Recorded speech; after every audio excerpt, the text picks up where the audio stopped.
See some takedowns. Remember, a year ago, Michigan 0 takedowns in the shutout loss to Penn State. It won't be easy not wrestling against guys like Shane Van Ness and the number 1 ranked Nittany Lions. First match comes your way in less than 5 minutes. We open the show by saying we continue to try to find adjectives to describe Penn State wrestling. Well, the numbers are simply ridiculous. 120 individual matches this year in dual competition. Penn State has won 111 of them. They are 56-4 in the Big Ten. And look at the margin of victory. Penn State doesn't just win, they win by about 40 points per duel. So as we try to dive into some of these key matchups, Malik, in which Michigan is trying to compete and avoid a similar fate to what most of Penn State's opponents have been through this year, we start at 157. Now, P.J. Duke is by far higher rated than Cam Catcherbone, but you like Catcherbone's chances in this matchup. Well, I just know the cloth he's cut from, right? My dad and him wrestled together at Michigan. Actually, my dad coached him. He's just tough, right? And that's the recipe, for winning in some of these matches because, P.J. Duke, I'll give him the style matchup, right? I'll give him the technique, but you're wrestling away. You just took a loss last week. Catcherbone, this is his chance to get the big upset. Duke and Catcherbone at 157. They have never wrestled against each other in college. This is a key match right in the middle as well of this duel where Michigan is trying to either hang around or perhaps even show Penn State that this is not going to be an easy competition. At 74, we have Levi Haynes, and I don't want to say the other Mantanona, but Bo is the one guy that we haven't spoken as much about. You have focused on Brock at 84. What do you see at 74? Well, this is going to be a tough match, right? Levi Haynes, again, such a hard guy to score on. Mantanona makes it a very difficult, right? Bo Mantanona, not his brother. They're both weird, right? We both seen them wrestle. It just awkward sometimes makes you, but they've done such a great job, and it's going to be very difficult, in my opinion, for Bo to break through the defense of Levi Haynes. But sometimes doesn't that work to your advantage if you're a guy like Bo Mantanona? Because if you wrestle in a traditional fashion against Levi Haynes, the chances of you beating him are not very good. But if you throw a little bit of funk in there, sometimes it can throw a monkey in the wrench to the guy that's considered the favorite. Well, maybe if you're not the two-time or you're the returning national champ, right? It works against most guys, but again, it's going to be interesting to see. Can he put him in the tough positions? Can he maybe get some swipes? We'll see, Rick. At heavyweight, Cole Mirasola, Tay Gadali. Gadali had a huge win last week over Feldman. He's the higher-ranked wrestler. And I think if you're looking at one individual match in this duel where you believe Michigan is something of a clear favorite, you would have to think that this is the match. Well, finally, as a coaching staff, you can take a big, deep breath and say, thank goodness this NIL stuff has paid off. He's been wrestling so phenomenal. Tay Gadali has done a great job. I mean, you go watch against Feldman last week, and I think Tay Gadali coming back, obviously not wrestling last year. There was a lot of questions. He showed up, and he's done what he's supposed to do at heavyweight. And if you're Michigan, you have a huge smile on your face, and I think he does it again tonight, Rick. How important is the first match to take them at in terms of setting the tone for the Wolverines? It's important. It's going to be tough. Again, you're going against the number one team. There's a lot to build on. Obviously, you didn't get a takedown last year, so there's really nothing to lose. Yep. If you're Michigan, you just go out there, you're in Ann Arbor, and just go have fun.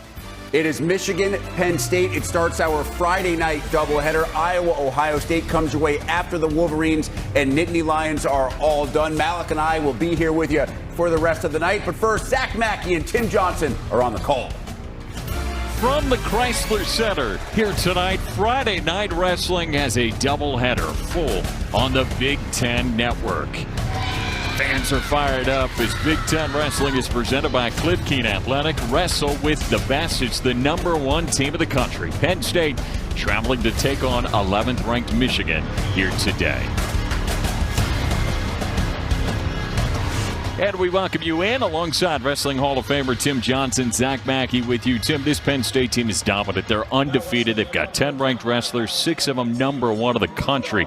I mean, this is a team that just continues to impress. Well, the question the last few years is always, is this the best team Cale Sanderson has ever had? And I think they may get a good case for it. But Sean Bormet will always have Michigan ready to battle. Yeah, they're inside the Chrysler Center. It's a great crowd on hand here tonight. A lot of excitement surrounding right now this Michigan group and everything they've been able to accomplish. Let's look at our starting lineups. They are sponsored by Defense Soap. We'll start wrestling at 125, and we have 8 different times where ranked wrestlers will match up against each other. Well, I jump up at 174 and 184, and I like the Mantanona brothers, and they go up against two number one ranked undefeated wrestlers in Haynes and Welsh, and then heavyweight should be a really great matchup. 125 is where we start with a couple of ranked wrestlers. Luke Lilledahl, undefeated, 14-0 in his sophomore campaign, going against an old guy.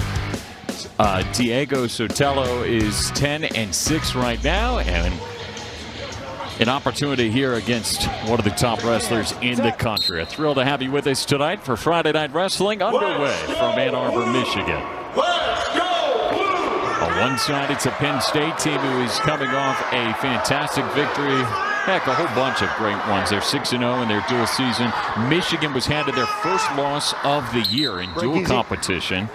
4-1 at this point of the season right now, having fell most recently in that Ohio State duel on Sunday that you saw on the Big Ten Network. Last week, Diego Sotelo wrestled the number 2 ranked 125-pounder in Bazakis, and tonight it's number 1. No break for Diego, the transfer from Harvard, who had 125 matches last year, was third in the EIWA, and so he comes for a last year of competition to the Wolverines after several years at Harvard. Yeah, a guy who's done it before, two-time NCAA qualifier at Harvard. Looking to get back there here this season. Seeing what he can do for his first season in the Big Ten Championships here in a couple of weeks. And on the leg is Lilledahl trying to finish. And he does for the first takedown of the duel. Really nice job of execution in on the single, and then he finds the far leg. Lilledahl does drive through, gets a takedown. Talk about champions. Lilledahl, a world champion several times over at U17, U20, U23. Sean Bormet there, back at his alma mater, several-time All-American. Tremendous job at Michigan. Top five finishes in the NCAA's 5 times. Yeah, they had that second place finish in 2022, and really they gave Penn State a lot. You remember when they had all those transfers, they were a really senior-heavy team back there in the early 2022 range. Here now they've got a couple of grad transfers, but for the most part they've got a really young lineup they're going to throw out there tonight against Penn State. Neutral. Escape play, Michigan. Up and out of there is Sotelo. Luke Lilledahl, you were talking about what he did in the offseason, obviously took notice of everyone in the country. He is the number 1 ranked wrestler at 125 pounds. He's undefeated on the year, and he's going in for another takedown that he delivers. Such a nice job of attacking below the hips there and then driving through. He drops his level, drives through so well. No, what's that? He elbowed me in the face. Okay, I missed. There's a nice sweep single there. He comes up and then immediately covers for that left ankle there, and then on a low ankle shot, then comes up and drives through, covers the hips for the takedown. 2 quick takedowns for Lilledahl. He's world class on his feet. So quick. He darts to each side. He attacks both sides of the body, and then he's tough on top. Right here, he's got that tight waist, looking to put pressure going forward and making it tough underneath for Sotelo. He's going to have a really big week, obviously, next week, too. Bazakis and Lilledahl in that Penn State-Ohio State duel. Green, you're set. There's Red Kale. cover, head in the middle. What a job. 12 of the last 14 years, winning the NCAA title as the head coach. 159-0 as a competitor at Iowa State, and a 4-time NCAA champion, and then brings his success after a few years at Iowa State as their head coach to Penn State. And everyone knows what he's done there. Again, drops, drives. Lilledahl, 3 quick takedowns at the end of the period. No answer from Sotelo. That's how you do it. Relentless on the offense here early on for the 125-pounder from Penn State. Fakes, drops in, drives with the head, keeps tight with that head, drives through, flattens out Sotelo. No answer. 10 of Lilledahl's 14 wins this season came with bonus points. He has 7 tech falls and 2 major decisions.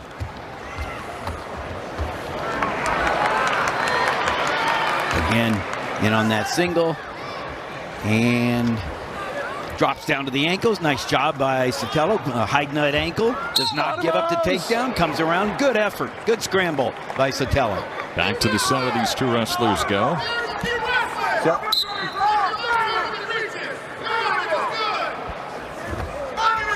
Oh, look at him work on that head. Then drops down to the leg. Covers the hips, drives over, 3 points. That all came from he's so active and fakes and then after hitting the head 2 or 3 times, just drops and drives. One escape, green. He's looking to get a technical fall, 15-point victory real fast. Yeah, 9-point lead right now, and then he's got that minute 30 of riding time.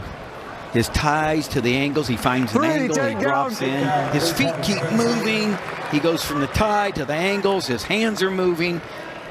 His attack rate so fast. And there's a reversal. Way to keep wrestling by Sotelo.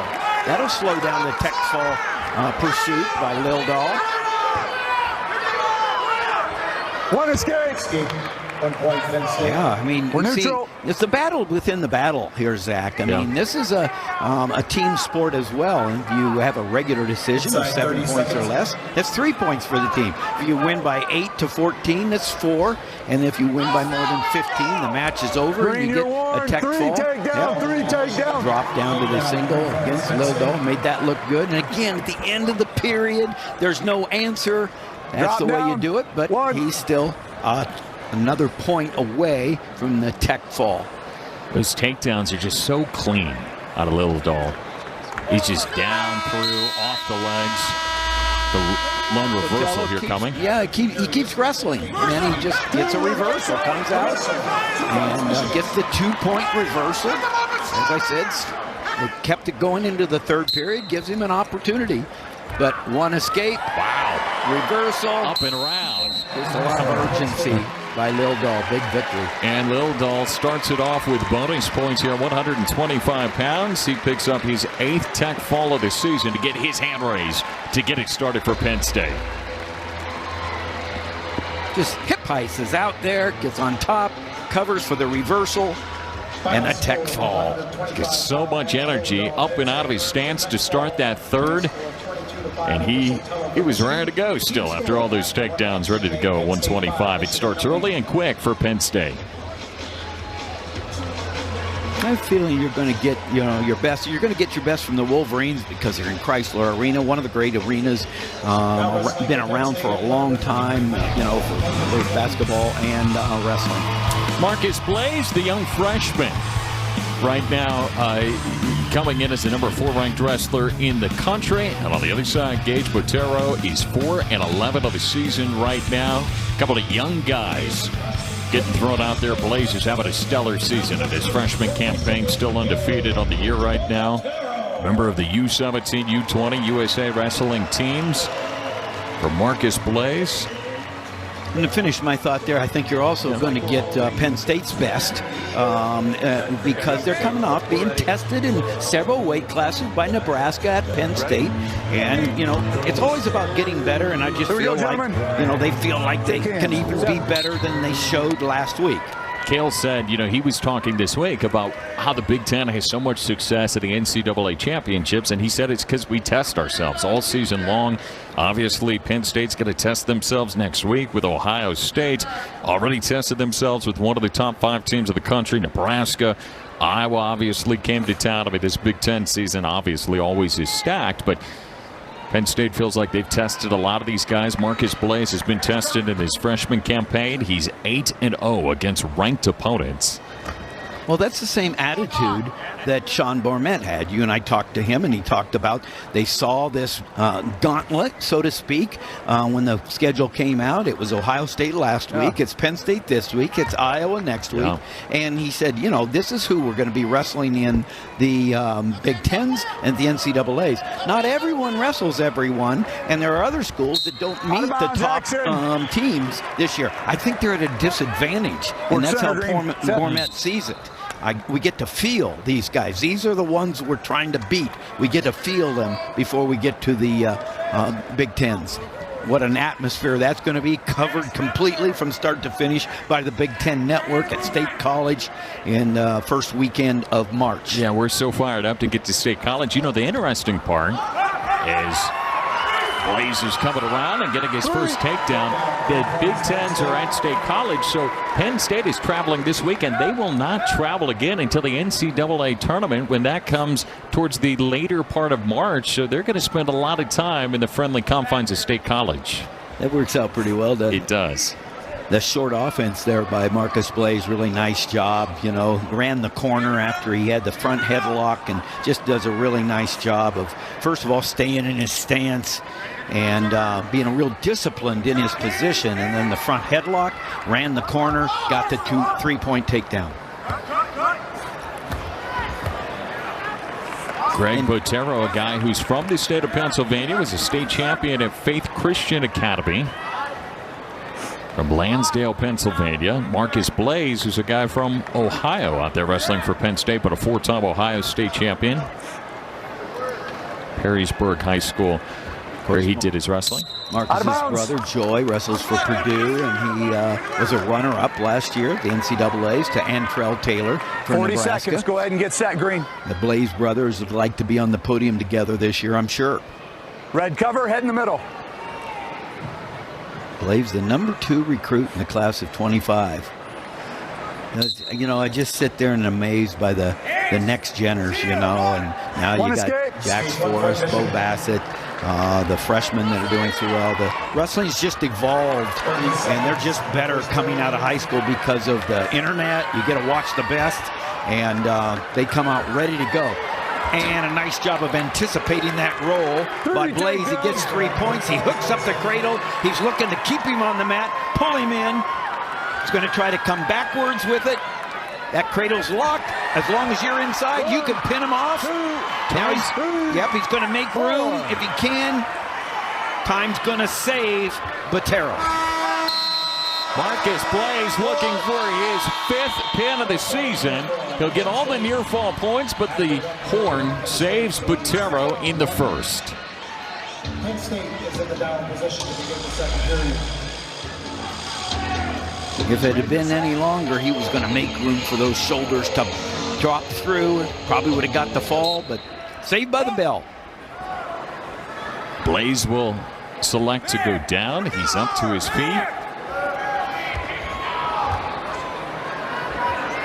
We were talking with Coach Mormat, too, about this 133, about a guy like Botero. He said, listen, you're wrestling the Big Ten A, but you're wrestling at 133 in the Big Ten. I mean, it is a stacked weight class. Lucas Bird, Ben Davino. I mean, there are so many of the top wrestlers here in this weight class. Yeah, Lucas Bird is kind of the forgotten wrestler from Illinois. He's the reigning national champion, but we talked about the young guns that are, you know, being talked about. Don't move him. Don't move him. I shared last week, I was riding the elevator with Lucas Bird, and he said, he just smiled and said, bring him on.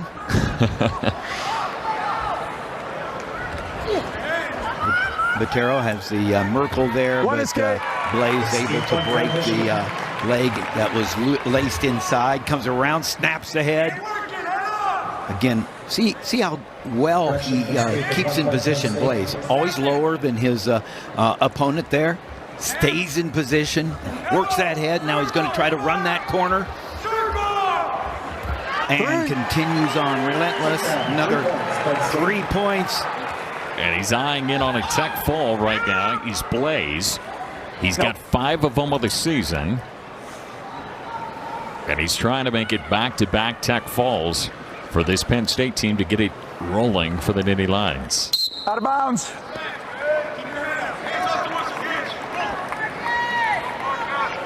Green, you're down. 45. Yeah, the thing about Blaze is he just keeps gaining steam. He's like a flywheel. You get it going, and he's actually got more energy as the match goes along. Optional start. Wait for me. He's going to have red cover. Optional start and then push him away. One escape. This he's looking for a match-ending takedown. That would do it. Gets that underhook. Works that head with his head. 30 seconds in the second period. Staying lower, see how he's... And now a little run around Flat, and around. ending Back-to-back tech falls. Get it rolling as Marcus Blaze picks up his 6th of the season.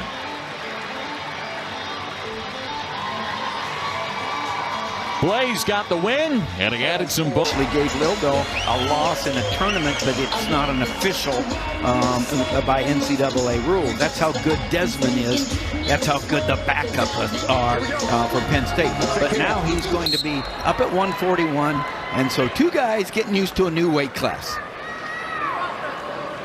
We're here from the Chrysler Center in Ann Arbor, Michigan. Zach Mackey, Tim Johnson with you on a Friday night packed full of wrestling on the Big Ten Network.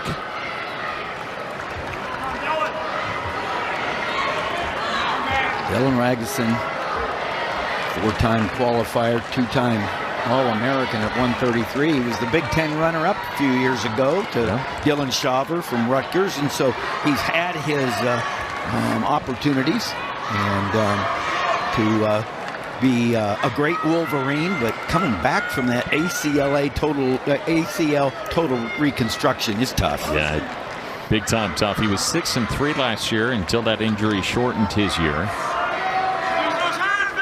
That's where Matt said we see it so much in practice. We've got to see it out there in duels and big situations here late in the year now, and they're hoping that Ragusin can show it here now against, like we said, a guy in Desmond who is using one of those dates here today. He gave Luke Lilledahl in the tournament his only loss of the season, but because they're teammates, it does not count as an NCAA loss.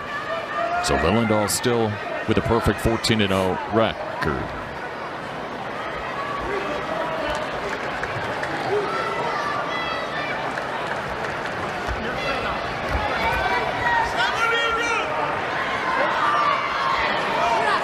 This is where Dylan wants to be.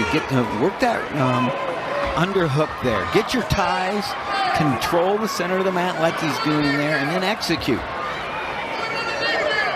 You're looking to move your opponent so that you can get a better look, and that look isn't straight on.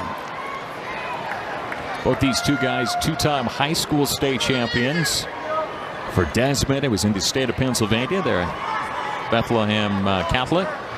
And for Ragusin, the two-time Illinois state champion at Montini Catholic. And one was in junior high when the other was winning his championships. Dylan in his 6th year, Desmond a true freshman.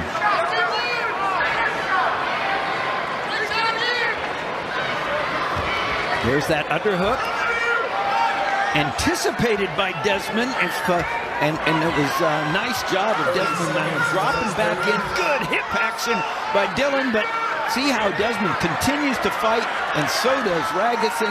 Good effort by both wrestlers. Wow, what a counter coming out of Ragusin to keep it 0-0. By both there. I thought both of them had the advantage at one time, and they did, but they fought through it, kept wrestling. That scrap got the crowd at the Chrysler Arena, into this. They want to see their veteran come out with a victory. Yeah, what a great crowd they've got tonight. They moved it over to the Chrysler Center, and a ton of folks come out. There's a Mason Paris and Vine, there to work out with the Regional Training Center, looking at 2028. He wants to be that Olympian in 2028, and it makes the room tremendous. We'll talk about it more when the heavyweights come up, but to have Mason Paris in the room, huge. That is the one match here tonight that Michigan is favored in at heavyweight. You're warned for stalling. And it's a stall warning coming on Desmond. Side headlock to 5. And that's rare. And take a look at this, because in the entire season so far, Penn State's opponents have been warned for stalling 97 times. Penn State has just been warned for stalling 10 times the entire year. They have been so dominant in all the duels. 12-0 on the season. Desmond had that front headlock from the side. You can stay there 4 counts, but on the 5th count, that's a stall, automatic stall. So Dylan Ragusin gets a very important escape here in the 2nd period. Don't leading create restart 1-0. set.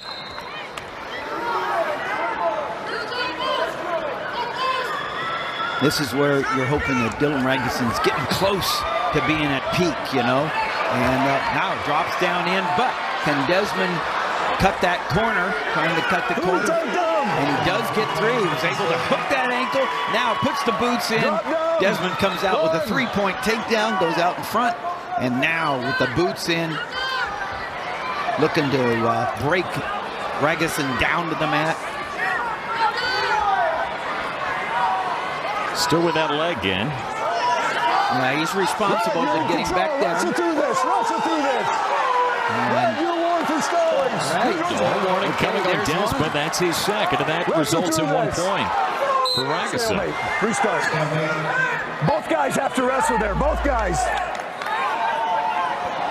As Ragusin's trying to run the corner, he drops in, but immediately Desmond sits and then hooks that back leg, comes out on top for the 3. They're talking to the head table. Should be 3-2 because that's the second stall call coming on Desmond. So it is a 1-point match here in the second.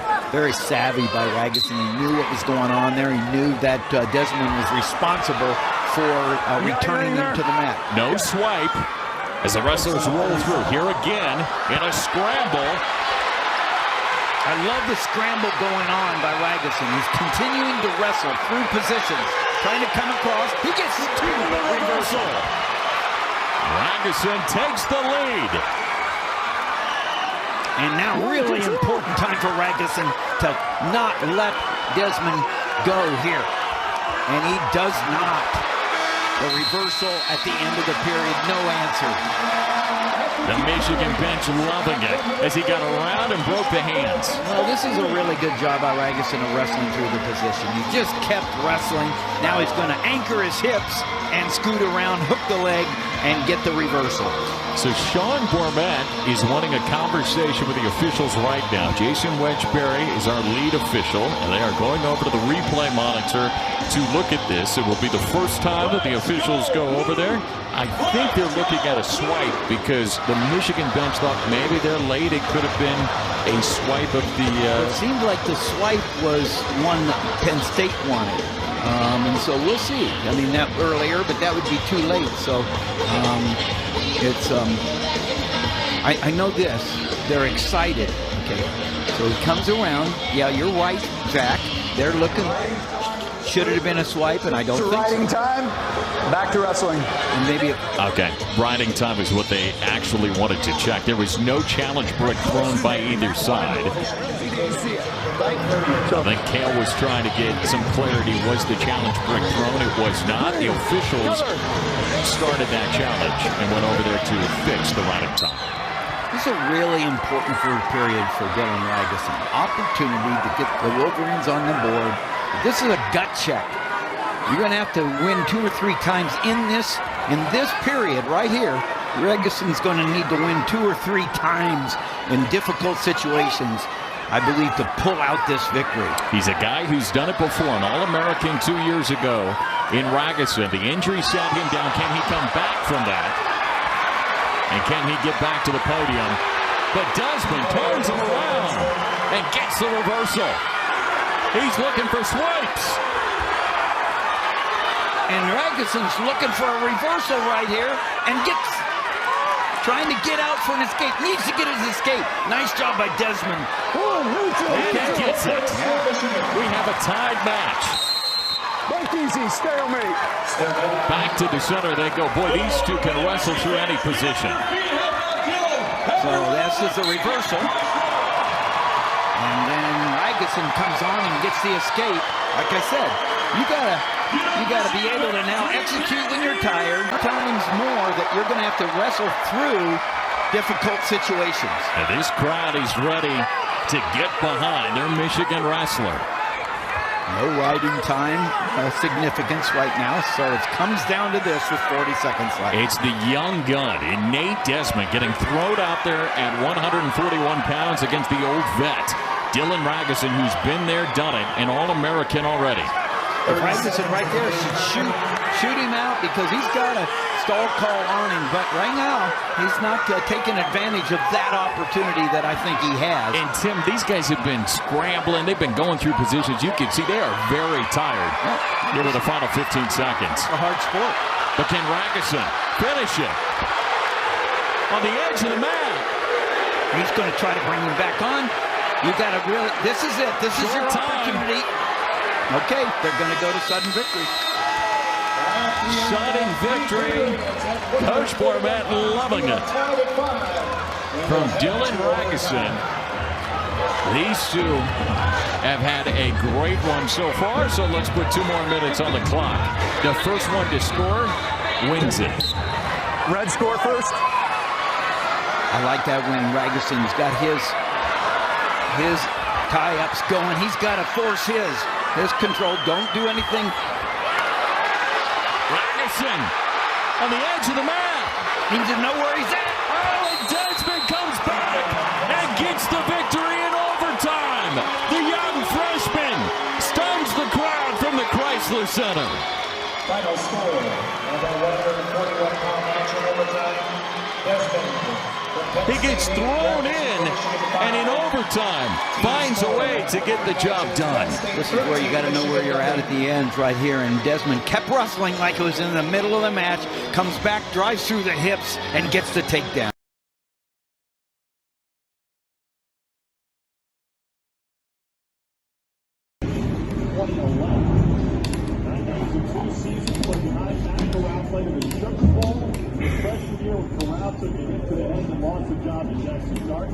He founded his home in Illinois, top 3 career rates in passing touchdowns in school history. It was a journey he couldn't have foreseen coming. Cole talked about this at the outset. He said, I came out of high school, I was a big man on campus, everything was in front of me in Ole Miss, and then I failed. I had to regroup, and it took a while. Brett Bielema and Barry Lonnie telling us my meeting test it probably took about a full calendar year to finally find his footing. Cole was refreshing to hear Luke Altmaier really open up to us about how he leaned on his pastor, therapists, and friends to rediscover who he was and shake the imposter syndrome. I thought it was one of the most open and honest discussions we've had with a college football player during our time as a television crew. And he just being really honest and saying, there were times I wasn't sure if he really agree with Cole, and there's nothing he was constantly shocked. I think that he had family and friends as a group to help him get that back to a lot of working. Also, the first year in Champaign, he carried over one of the greatest quarterbacks in school history. He was not to tell you with Illinois culture, or even the man. First, almost straight back, took the roll from Valentine.